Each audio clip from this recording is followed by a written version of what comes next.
Hey Tony, what's up? This is David. I'm going to show you how arrays work before we get into the actual problems. Arrays are really important because they're fun and they allow you to manipulate data.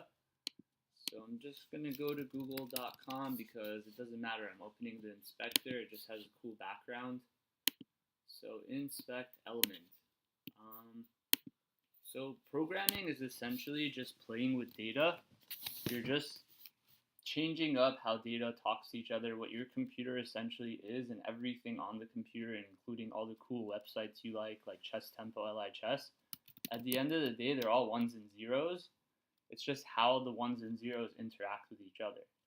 So you could think of arrays as a way of communication or a way of representing data. So on a very, very, very basic level, an array is created when you assign these two boxes right here to a name. So let's see if I can make this bigger. Okay, it's going to look bigger now. So let's say x, we'll start with x, and then we'll use a name to make it clearer, equals open close brackets. We've just essentially created an array. So if I type x, that's an array. Now, Tony could be array, or let's make an array of chess ratings. So ratings equals open close. And arrays are very similar to objects, but we won't cover objects in this video. And we'll just say my rating 1629, your approximate rating 1950, Bonin's approximate rating 2400, and Carlos's approximate rating 2450. That is an array. Now the cool thing of what you can do with an array is you could start messing around with the numbers. You could assign the values to other arrays, and you could do what's called invoking functions on the arrays. So let's say what I wanted to do now is remove the last element of the array. That's this element. Before I do that, I'm going to see how many values are in the array. This is simple now. You could just count with your eyes, but sometimes when you work with data, you'll be working with millions of data sets in an array. So I would just do ratings.length, and that's 4, because there's 1, 2, 3, 4. Now let's say I wanted to know the first one in an array. So what's interesting in JavaScript and a lot of coding languages is that you don't count from 1, you actually count from 0. So this could create some confusion if you're not careful and aware of it.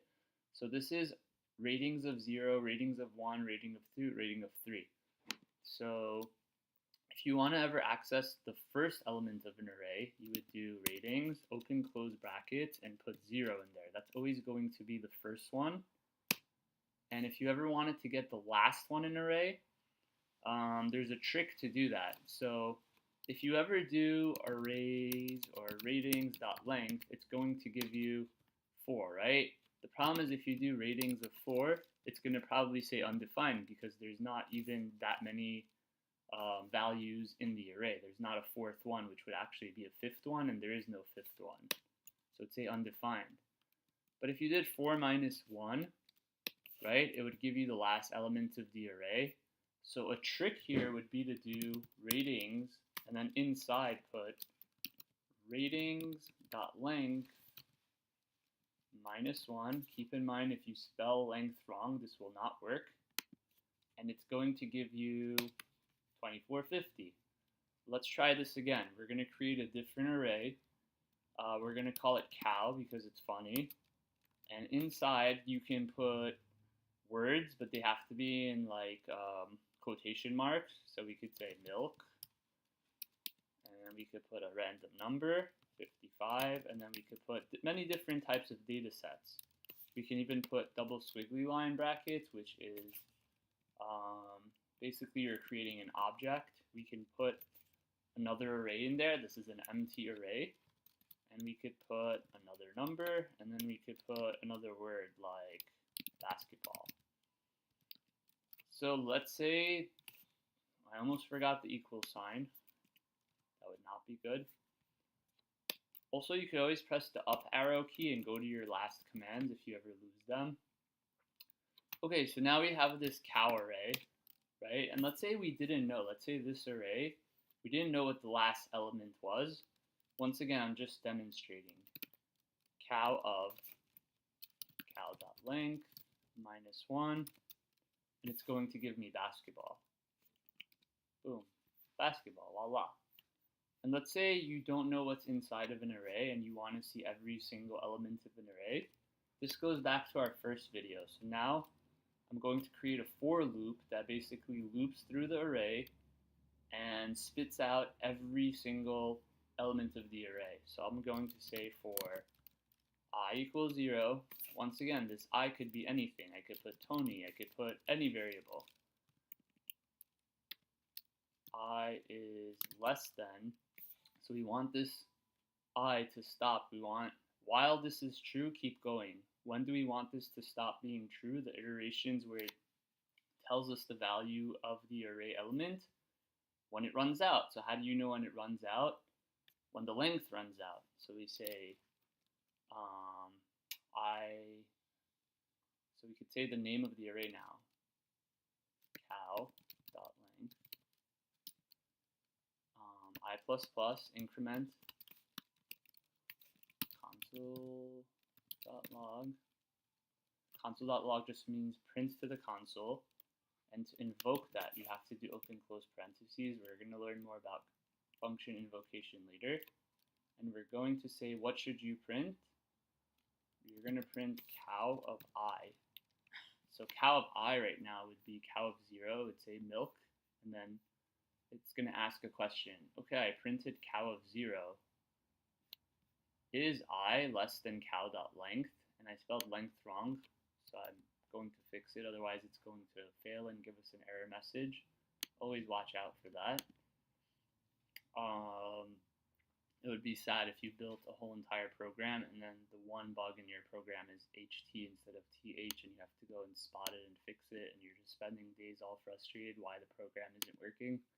It's actually happened to me in the past. So console.log cow of I, it's going to ask, is I less than 0, 1, 2, 3, 4, 5? It's going to say yes, because now it just became 1 after the first time it went through the loop. So it's going to invoke this again as 1. So it's going to come back to the body, invoke this. After it's done, it's going to increment. Now it's going to become 2. It's going to ask the condition. Is 2 less than 5? It's going to say yes. So it's going to keep going until the end. So I'm just going to hit enter and let's see what happens. Boom. So we ran a for loop through our array.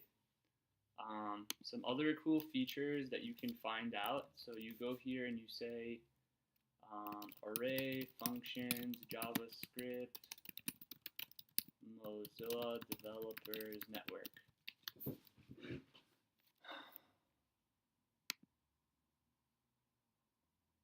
So here's all the things you could do to an array. You can fill, filter, find, index, flat, index of, join, last, map.